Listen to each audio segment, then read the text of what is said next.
የማርቆስ ወንጌል ምዕራፍ 16ን ተከፍቱና ከኔ ጋራ ጥቂት ነጥቦችን አብረን ካየን በኋላ እንጨርሳለን። ከቁጥር 1 ጀምሮ ያለውን ክፍል አነባለሁ።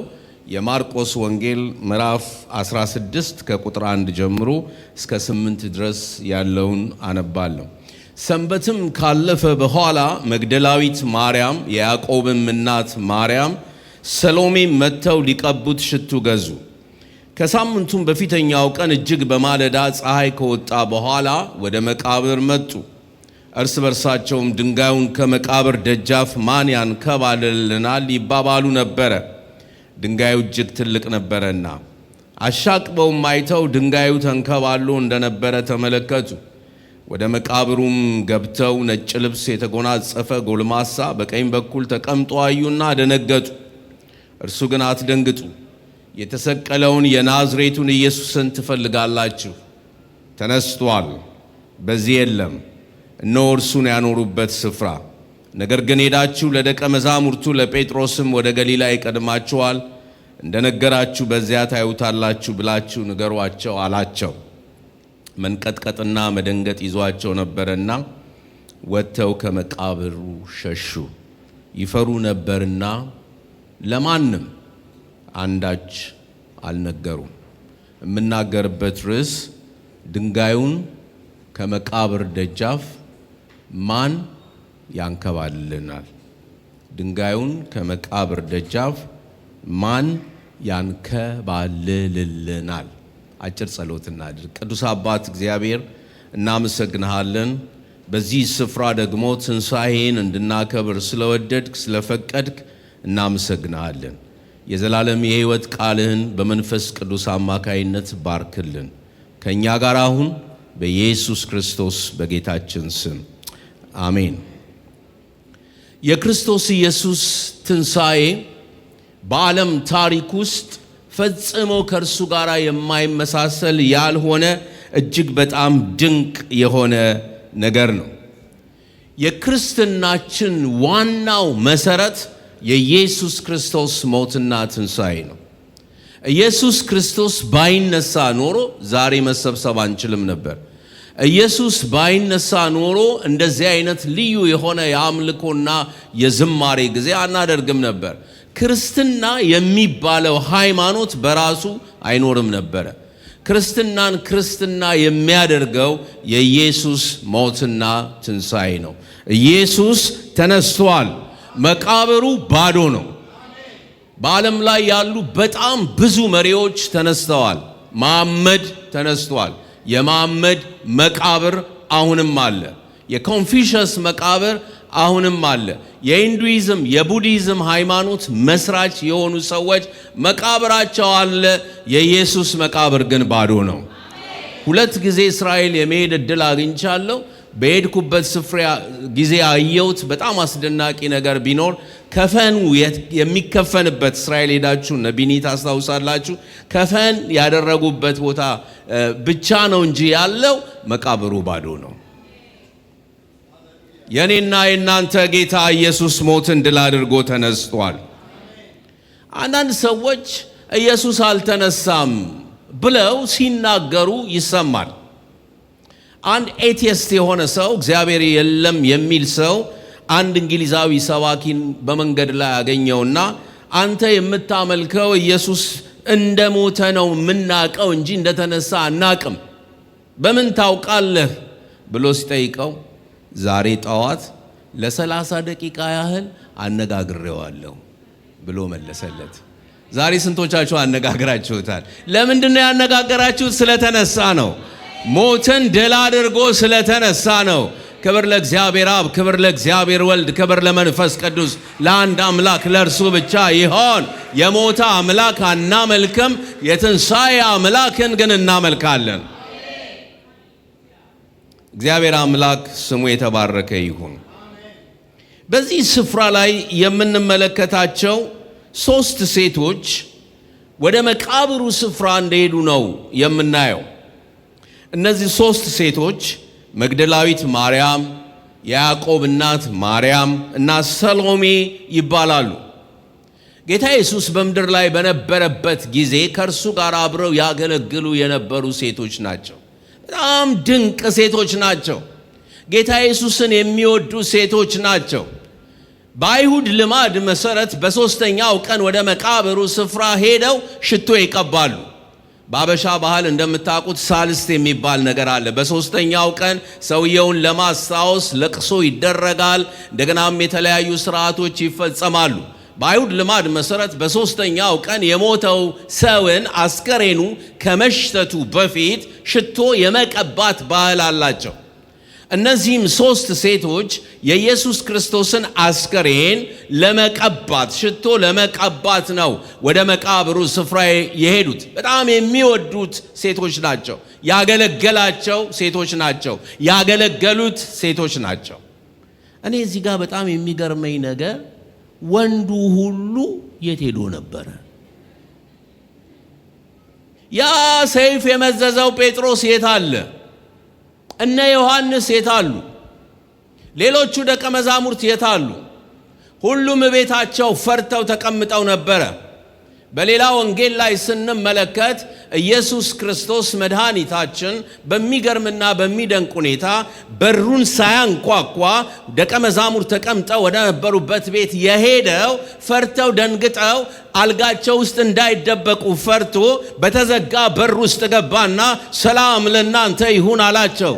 የሰላሙ አምላክ ኢየሱስ ዛሬም ለፈራችሁ ሰዎች በሙሉ የሚናገረው መልእክት ሰላም ለእናንተ ይሆን። ኢየሱስ ተነስቷል። የትንሣኤው ጌታ ኢየሱስ ተነስቷል።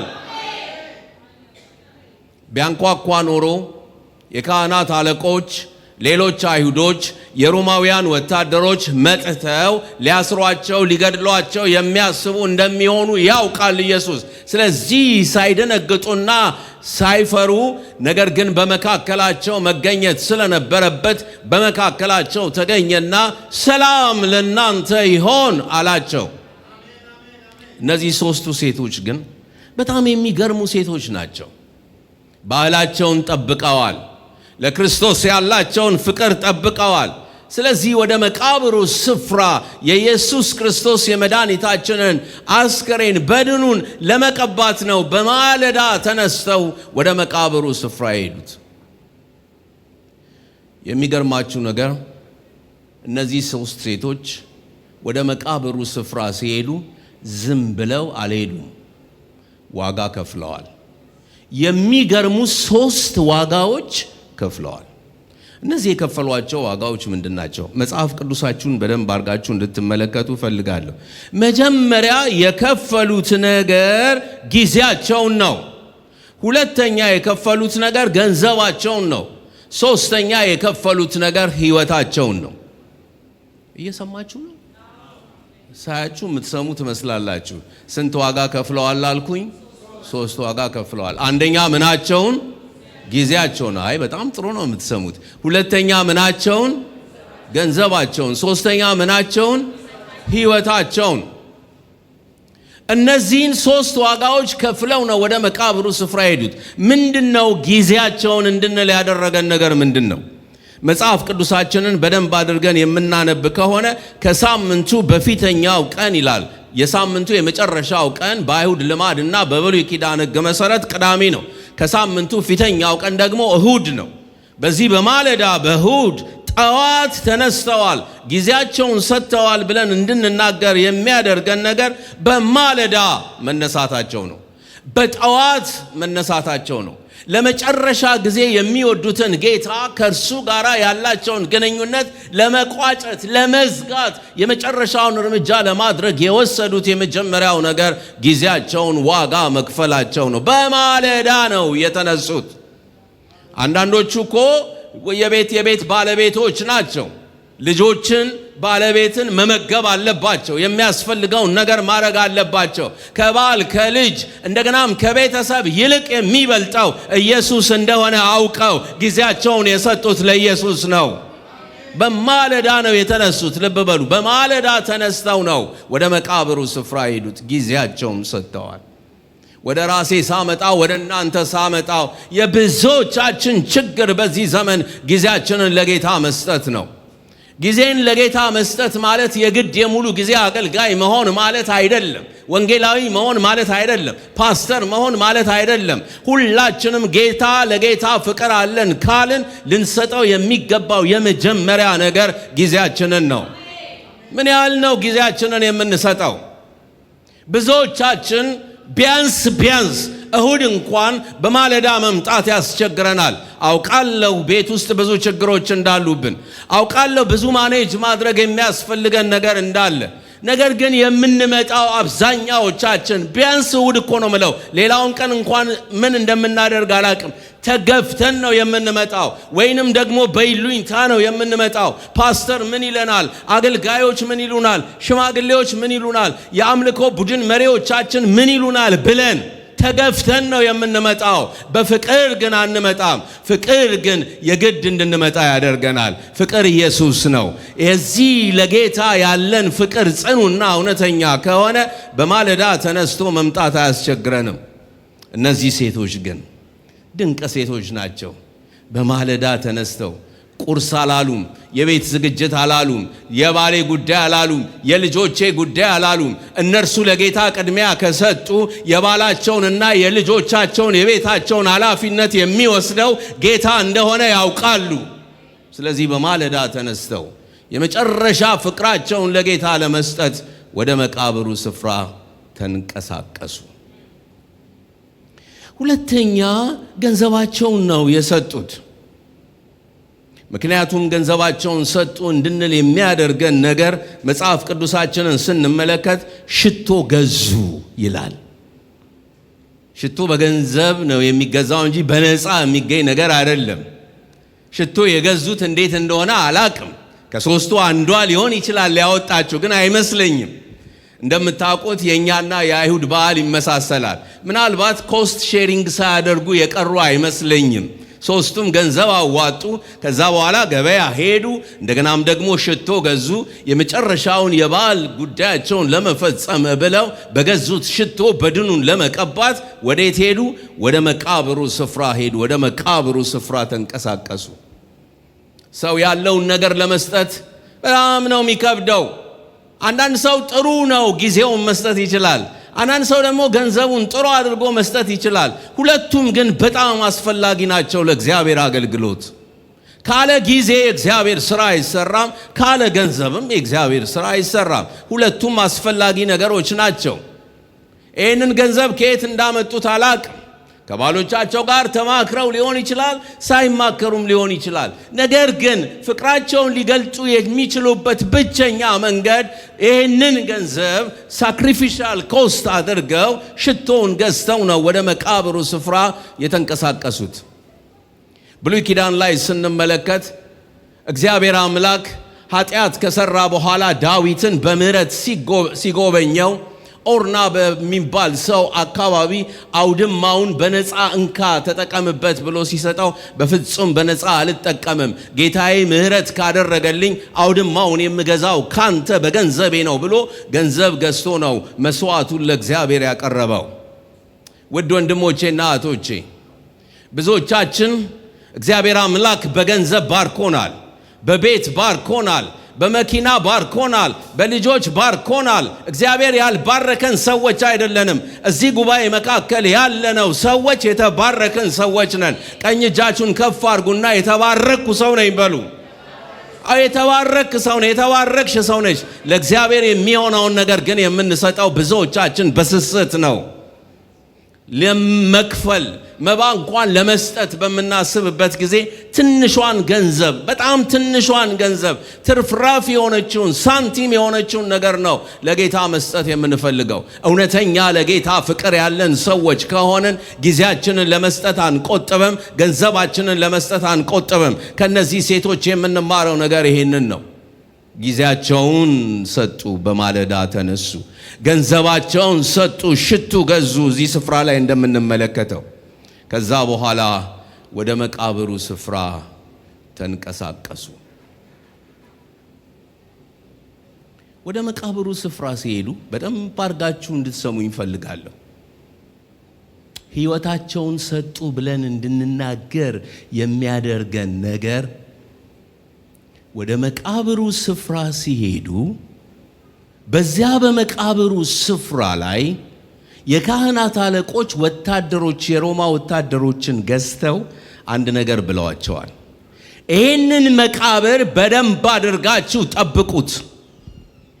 ይሄ አሳች ብለው መድኃኒቴን ኢየሱስን ሰድበው ነቅፈው እነሳለሁ ብሏልና ደቀ መዛሙርቱ መጥተው አስከሬኑን እንዳይሰርቁ በደንብ አድርጋችሁ ጠብቁ ተብሎ ገንዘብ ተከፍሏቸው የሮማውያን ወታደሮች የኢየሱስን መቃብር ይጠብቁ ነበረ። እነዚህ ሴቶች ወደ መቃብሩ ስፍራ ሲሄዱ አንድ ነገር ያውቃሉ። ሮማውያን ባለጌዎች ናቸው። ሊደፍሯቸው ይችላሉ። መድፈር ብቻ አይደለም፣ ሊገድሏቸውም ይችላሉ። ነገር ግን ሕይወታቸው ከኢየሱስ ሕይወት ስለማይበልጥ ይህንን ስለተረዱ ቢደፍሩንም ቢገድሉንም እርሱ ያውቃል ብለው ወደ መቃብሩ ስፍራ ተንቀሳቀሱ። ውድ ወንድሞቼና እህቶቼ ስሙኝ። ምናልባት ጊዜያችንን ልንሰጥ እንችላለን። ምናልባት ገንዘባችንን ልንሰጥ እንችላለን። ሕይወትን መስጠት ግን ገንዘብንና ጊዜን ከመስጠት የበለጠ ይከብዳል። ምክንያቱም ሕይወቴን የሰጠኝ ኢየሱስ ነው፣ ለእርሱ ሕይወቴን ብሰጥ ምንም ማለት አይደለም ብሎ ከነፍስ ጋር ተወራርዱ፣ ከሕይወታቸው ጋር ተወራርደው ቢገድሉንም ይግደሉን ብለው ወደ መቃብሩ ስፍራ የተንቀሳቀሱ ደፋር ሴቶች ናቸው። ወደ መቃብሩ ስፍራ ሲንቀሳቀሱ ገንዘባቸውን ሰጥተው ጊዜያቸውን ሰጥተው ሕይወታቸውንም ለመስጠት ቆርጠው ወደ መቃብሩ ስፍራ ሲንቀሳቀሱ አንድ ጥያቄ ግን ነበራቸው። ጥሩ ነው፣ ጊዜያችንን ሰጥተናል። ጥሩ ነው፣ ገንዘባችንን አውጥተን ሽቶ ገዝተናል። ጥሩ ነው፣ ሕይወታችንንም ለመስጠት በመንገድ ላይ እየሄድን ነው ያለ ነው። ግን ጥያቄ አለብን። ጥያቄው ምን የሚል ነው? ድንጋዩን ከመቃብር ደጃፍ ማን ያንከባልልናል አሉ። ይህን ጥያቄ የጠየቁት በሁለት ምክንያት ነው። አንደኛ አቅም የላቸውም። ድንጋዩ በጣም ትልቅ ነው ይላል። መቃብሩ ላይ የተደረገው ድንጋይ በጣም ትልቅ ነው። ከትልቅነቱ ከድንጋዩ ትልቅነት የተነሳና ከነርሱ አቅም ትንሽነት የተነሳ ወደ መቃብሩ ሄደው ድንጋዩን ለማንከባለል ስላልቻሉ ነው ጥያቄ የጠየቁት። አቅም የላቸውም። እንደ ወንዶቹ አይደሉም። ወንድ ሁሉ ቤት ተኝቷል፣ ፈርቶ ተቀምጧል። ሴቶች ናቸው። ሴቶች ደግሞ የወንዶችን ያህል ድንጋይን የማንከባለል አቅም የላቸውም። ስለዚህ ጥያቄውን ቢጠይቁ አይፈረድባቸውም። ድንጋዩን ከመቃብር ደጃፍ ማን ያንከባልልናል? ድንጋዩ እጅግ ይላል መጽሐፍ ቅዱሳችን ትልቅ ነበረና። ዛሬ በጣም ጌታን የምትወዱ ሰዎች እዚህ ጉባኤ መካከል እንዳላችሁ አውቃለሁ። በብዙ የምትወዱ፣ በመካከለኛ ደረጃ የምትወዱ፣ ጭራሽም የማትወዱ ወጣ ገባ የምትሉ ሰዎች እዚህ ጉባኤ መካከል ልትሆኑ ትችላላችሁ። በጣም መናገር ግን የምፈልገው ጊዜያችሁን ለጌታ ሰጥታችሁ፣ ገንዘባችሁን ለጌታ ሰጥታችሁ፣ ሕይወታችሁን ለጌታ ሰጥታችሁ ጥያቄ ያለባችሁ ሰዎች በዚህ ጉባኤ መካከል እንዳላችሁ አውቃለሁ። ጥያቄያችሁ ከአቅም ማነስ የተነሳና ከነገሩ ትልቅነት የተነሳ ሊሆን ይችላል። ዛሬ ግን እነግራችኋለሁ፣ ምንም ትልቅ ነገር በፊታችሁ ቢኖር ድንጋዩን ጌታ ያንከባልለዋል። ለጌታ የሚሳነው ነገር የለም። ክብር ለእግዚአብሔር ለአምላካችን ይሁን። ለእርሱ የሚሳነው ነገር የለም። የቤተሰብ ጉዳይ ሊሆን ይችላል፣ የልጆች ጉዳይ ሊሆን ይችላል፣ የሥራ ጉዳይ ሊሆን ይችላል፣ የአገልግሎት ጉዳይ ሊሆን ይችላል። ድንጋዩ ግን ተንከባሏል። ድንጋዩን ከመቃብር ደጃፍ ማን ያንከባልልናል? እኛ አቅማችን ትንሽ ነው። አንችለውም ድንጋዩን ማንከባለል። ድንጋዩ በጣም ትልቅ ነው። ሁኔታው በጣም ከባድ ነው። ነገሮቹ በጣም አስቸጋሪዎች ናቸው። ከአቅማችን በላይ ነው። ማንም ይህንን ማድረግ አይችልም ብላችሁ የምትጠይቁ ሰዎች ካላችሁ፣ አዎ ጉዳዩ ከእናንተ በላይ ነው። ትልቅ ነው። አስቸጋሪ ነው። እናንተ ደግሞ በጣም ትንሾች ናችሁ። ምንም ልታደርጉ የምትችሉ ሰዎች አይደላችሁም። አውቃለሁ፣ አይደላችሁም። ምናልባት አንዳንዶቻችሁ ፋይላችሁን ዘግታችሁ ሊሆን ይችላል። የጸሎት ርዕሳችሁን ዘግታችሁ ሊሆን ይችላል። ዛሬ ግን እነግራችኋለሁ፣ እናንተ በዘጋችሁት ቻፕተር ላይ እግዚአብሔር ሌላ ቻፕተር አለው፣ ሌላ ምዕራፍ አለው፣ ሌላ እቅድ አለው፣ ሌላ ፕሮግራም አለው፣ ሌላ ስራ አለው። አዲስን ነገር አደርጋለሁ ያለ ጌታ ድንጋዩን አንከባሎ በአዲስ ምዕራፍ ውስጥ ሕይወታችሁን ይመራል። ለእግዚአብሔር የሚሳነው ምንም ነገር ስለሌለ አንድ ቤተ ክርስቲያን ሙሉ ወንጌል ቤተ ክርስቲያን እንድሰብክ አንድ እሁድ ፕሮግራም ተጋበዝኩ እና ከፕሮግራሙ በፊት አንዲት እህት ምስክርነት አለኝ ብላ ፓስተሮችን አስፈቀደችና ምስክርነት ለመስጠት ወጣች። ከሷ ምስክርነት በኋላ እኔ እንድሰብክ ነው ስኬጁሉ ፕሮግራሙ የተደረገው። እህት እንደዚህ ብላ መሰከረች። ለብዙ ዓመታት ያህል ጌታ ስራ እንዲሰጠኝ ጸለይኩኝ፣ ግን ስራ ማግኘት አልቻልኩም። አለቅሳለሁ በጌታ ፊት፣ ግን ምንም መልስ የለም። ጓደኞቼም ዘመዶቼም ይቀልዱብኛል። አንቺ እኮ ጸሎት ስለምትይ፣ አንቺ እኮ ጌታ ጌታ ስለምትይ ነው። ለምን ጸሎት የምታደርጊለት ጌታ አንድ ነገር አያደርግልሽም ይሉኛል። አንዳንድ ጊዜ ስድብ ያጠግቡናል።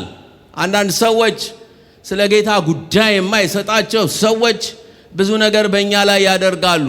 እኛ ግን ጉዳያችን ከጌታ ጋር ብቻ ነው እና ብዙ ጊዜ እንደሱ ይሉኛል አለች። እኔ ደግሞ በጌታ ፊት እደፋለሁ። ምንም መልስ የለም። ምንም የጸሎት መልስ የለም። ጓደኞቼ አንድ ቀን መጡና እኛ የምንሄድበት ቦታ እንውሰድሽ፣ በአንድ ቀን ስራ ታገኛለሽ አሉኝ። አይ አላደርግም አልኳቸው። በሚቀጥለውም ሳምንት መጡና ነዘነዙኝ። እስኪ ለምን አልሄድም? ጌታ እንደሆነ ዘግይቶብኛል፣ ምናልባት በዚህ መንገድ ቢናገረኝ ቢያደርግልኝ ብዬ ተስማማውኝ ከነርሱ ጋር አብሬ ለመሄድ። የት እንደሚሄዱ ታውቃላችሁ? ጠንቋይ ቤት። አማኝ በህይወቱ ሲደክም ተስፋ ሲቆርጥ ከሰይጣን ጋራ ሪሌሽንሺፕ ሊጀምር ይችላል። በማያስፈልግ መንገድ፣ በማያስፈልግ ሁኔታ ነገሮች ሁሉ አንዳንድ ጊዜ ሲዘጋባችሁ አማራጮችን ትፈልጋላችሁ። አማራጭ ቢሆንልኝ ብዬ ከነርሱ ጋር አብሬ ለመሄድ ተስማማዋለች። እህት ምስክርነቷን ስትቀጥል አብሬ ከሄድኩኝ በኋላ እቤቱ አካባቢ በራፉ ጋር ስንደርስ ሰውየውን አላየውም። በቀይ መጋረጃ ተሸፍኗል፣ ግን ድምፅ ሰማለሁ አለች። ልክ ደጃፉ ጋር ስንደርስ ጠንቋዩ ምን አለ? እችን ሴት ወደ ቤቴ እንዳታስገቡብኝ አለ። ሰማው።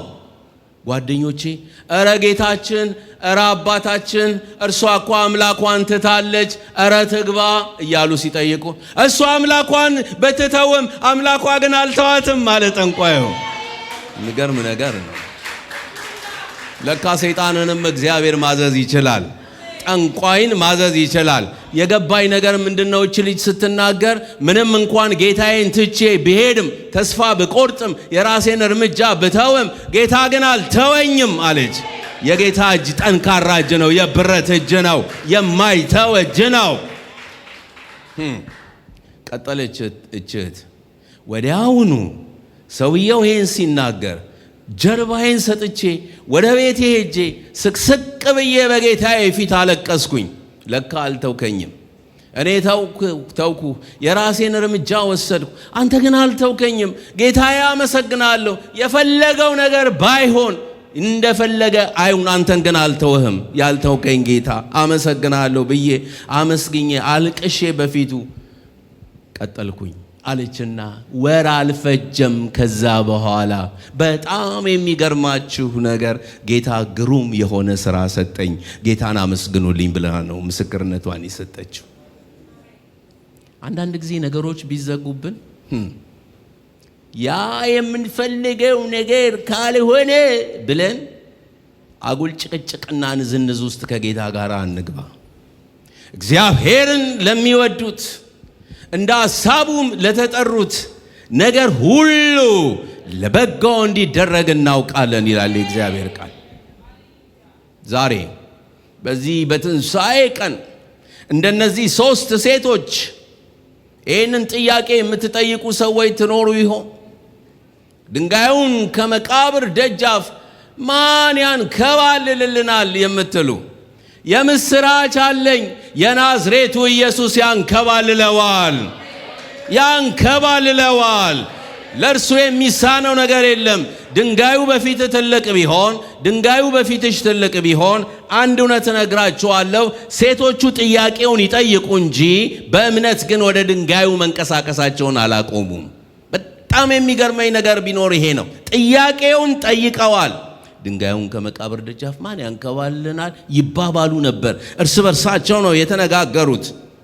ድንጋዩ እጅግ ትልቅ ነበረና ይላል።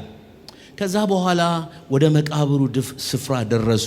አይ ድንጋዩ ትልቅ ስለሆነ እነ ጴጥሮስ እነ ዮሐንስ እነ ያዕቆብም ሊረዱን ስላልቻሉ በቃ ወደ ቤታችን እንመለስ፣ የገዛነውንም ሽቶ ቤታችን እንጠቀምበታለን፣ ሁሉ ነገር ይቅር፣ የራሳችንን ኑሮ እንኑር ብለው ወደ ቤታቸው አልተመለሱም። በእምነት ግን ወደ ከበዳቸው ነገር ተንቀሳቀሱ። ምንም ጊቭ አፕ ማድረግ አያስፈልግም። ነገሩ ከባድ ቢሆንም፣ እንደ ዮርዳኖስ ባህር የተዘረጋን ቢሆንም፣ እንደ ቀይ ባህር የተዘረጋ ቢሆንም፣ ድንጋዩ ትልቅነቱ በጣም ትልቅ ሆኖ የሚያስቸግረን ቢሆንም፣ ያልተመለሰው የጸሎት ጥያቄያችን ከትልቅነቱ የተነሳ በጣም ትልቅ ቢሆንም ጊቭ አፕ ግን አናደርግም፣ ወደ ኋላ አንሆንም፣ እጃችንን አንሰጥም። በእምነት ግን ወደ ከበደን ስፍራ እንንቀሳቀሳለን። አሜን አሜን፣ እንንቀሳቀሳለን። ሴቶቹ እንደሱ ነው ያደረጉት። አሻቅበውም አይተው ይላል። እቻ አሻቅበውም አይተው የሚለውን አንዳንድ ሰባኪዎች ሲሰብኩ ወደ ጌታ ከጸለዩ በኋላ ምናምን ይላሉ። አይደለም። ኢየሱስ ክርስቶስ የተቀበረው በአርማትያሱ ዮሴፍ መቃብር ነው። በጣም የሚገርመኝ ነገር ፈጣሪ ሆኖ አዳኝ ሆኖ ገዢ ሆኖ የዓለም ሁሉ ፈጣሪ ሆኖ እያለ ብዙ ነገር ጌታ ኢየሱስ በምድር ላይ ሲመላለስ በውሰት ነው ያደረገው። በውሰት ውርንጭላ ላይ ነው ተቀምጦ ሆሳና ተብሎ ባሪያም ሆሳና ተብሎ የገባው። የውሰት ጀልባ ተጠቅሞ ታንኳ ተጠቅሞ ነው ወንጌል የሰበከው። ለወፎች ጎጆ አላቸው፣ ለቀበሮች ጉድጓድ አላቸው፣ የሰው ልጅ ግን ራሱን የሚያስጠጋበት የለውም ያለ ጌታ ነው። በውሰት ቤት ውስጥ ነው የኖረው። በውሰት መቃብር ነው የተቀበረው። ሁሉ እያለ ሁሉ እንደሌለ ሆነ። ስለዚህ የሀብታም መቃብር ሲቀበር መሬት ውስጥ አይደለም የተቀበረው። እኛውም ፉካ ብለን አገር ቤት እንደምንጠቀመው እንደዛ አይነት መቃብር ውስጥ ነው የተቀበረው። ሴቶቹ ወደ መቃብሩ ስፍራ ሲደርሱ አሻቅበው ተመለከቱ። ምክንያቱም ከቁመታቸው በላይ ስለሆነ የተቀበረበት ስፍራ፣ ከተቀበረበት ስፍራ ላይ ድንጋይ ነው የተደረገው እና ያንን ድንጋይ ነው ከተንከባለለ በኋላ ገብተው ሽቶ ለመቀባት ተዘጋጅተው የነበረው።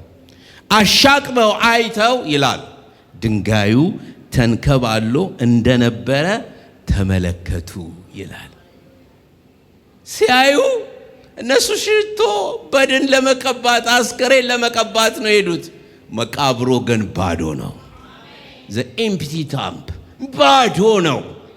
ድንጋዩ ተንከባሏል። በዚህ ሰዓት ምን እንደሚጠይቁ ወይም ምን አይነት ስሜት ውስጥ እንደገቡ አላቅም። የት ሄዷል አስከሬኑ? እንዴት አድርገን ነው የምንቀባው? ሁኔታው ምንድነው የሚመስለው ብለው ኮንፊውዥን ውስጥ በነበሩበት ጊዜ አንድ መልአክ መጣና በቀኝ በኩል መቃብሩ ቀኝ በኩል ተቀምጦ አዩና ደነገጡ። መልአኩ ግን እንደዚህ አላቸው፣ አትደንግጡ። የተሰቀለውን የናዝሬቱን ኢየሱስን ትፈልጋላችሁ? ተነስቷል፣ በዚህ የለም፣ መቃብሩ ባዶ ነው፣ ተነስቷል አላቸው። ሄዳችሁ ለደቀ መዛሙርት ለጴጥሮስም ወደ ገሊላ ይቀድማችኋል፣ እንደነገራችሁ በዚያ ታዩታላችሁ ብላችሁ ንገሯቸው። ያልጠበቁት ነገር ከመሆኑ የተነሳ ሴቶቹ መንቀጥቀጥና መደንገጥ ይዟቸው ነበርና ወጥተው ከመቃብሩ ሸሹ። ይፈሩ ነበርና ለማንም አንዳች አልነገሩም ይላል። ኢየሱስ እኮ እንደሚሞት ብቻ አይደለም እንደሚነሳም ነግሯቸዋል። ግን ረስተውታል። ለዚህ ነው የፈሩት፣ ለዚህ ነው የደነገጡት። የሆነው ነገር ከሚጠብቁት በላይ ስለሆነባቸው ነው የደነገጡት። መልአኩ ግን ሂዱ፣ ወደ ገሊላ ይቀድማችኋል፣ እዛ ታገኙታላችሁ አላቸው። አንዳንድ ሰዎች ኢየሱስ አልተነሳም ሲሉ ሃሉሲኔሽን ነው የሆነው፣ አንድ ነገርን በስሜት በመንፈስ የማየት ነገር ነው ደቀ መዛሙርት የተለማመዱት ብለው ይናገራሉ። ነገር ግን ኢየሱስ ክርስቶስ ሃሉሲኔሽን አይደለም፣ ዝም ብሎ የቅዠት ነገር አይደለም። በእርግጥም ኢየሱስ ተነስቷል። ኢየሱስ ተነስቷል። የኔና የናንተ ጌታ ኢየሱስ ተነስቷል። የቁም ቅዠት አይደለም የገጠማቸው ደቀ መዛሙርት፣ ኢየሱስን አይተውታል። ለዚያ እኮ ነው ከዛ በኋላ ከትንሣኤው በኋላ እነርሱ ራሳቸው ለኢየሱስ ለመሞት ራሳቸውን አሳልፈው የሰጡት። መቃብሩ ባዶ ነው፣ ለደቀ መዛሙርቱ ታይቷል። ከኢየሱስ ክርስቶስ ትንሣኤ በኋላ ቅጽበታዊ ውጤቶች ተከስተዋል። ቤተ ክርስቲያን በማይጠበቅ ፍጥነት ተወልዳለች፣ አድጋለች። መንፈስ ቅዱስ ከ50 ቀን በኋላ በዓለ 50 በተባለው ቀን ከትንሣኤው በኋላ ወርዶባቸዋል። በእጆቻቸው ድንቅና ተአምራት ተፈጽመዋል። ደቀ መዛሙርት እኮ ፈሪዎች ነበሩ። ድፍረት የተሞሉት ግን በኢየሱስ ትንሣኤ ምክንያት ነው። ወንጌል ሰዎች አምነው መቀበላቸው፣ አማኞች ስለ እምነታቸው ለመሞት መዘጋጀታቸው፣ እነዚህ ሁሉ የትንሣኤው ማረጋገጫዎች ናቸው። ዛሬም እንመሰክራለን፣ ኢየሱስ ተነስቷል። በውስጣችን ካለው የመንፈስ ቅዱስ ኃይል ምስክርነት የተነሳ ዛሬም እንናገራለን፣ ኢየሱስ ተነስቷል። 3 ጊዜ ከፍ ባለ ድምፅ ይህንን እንድታውጁ እፈልጋለሁ። 1 2 3 ኢየሱስ ተነስቷል። ቁሙና እንደገና ኢየሱስ ተነስቷል። ለመጨረሻ ኢየሱስ ተነስቷል። ለዚህ የትንሣኤ ጌታ እልልታና ጭብጨባ ይገባዋል። ሃሌሉያ።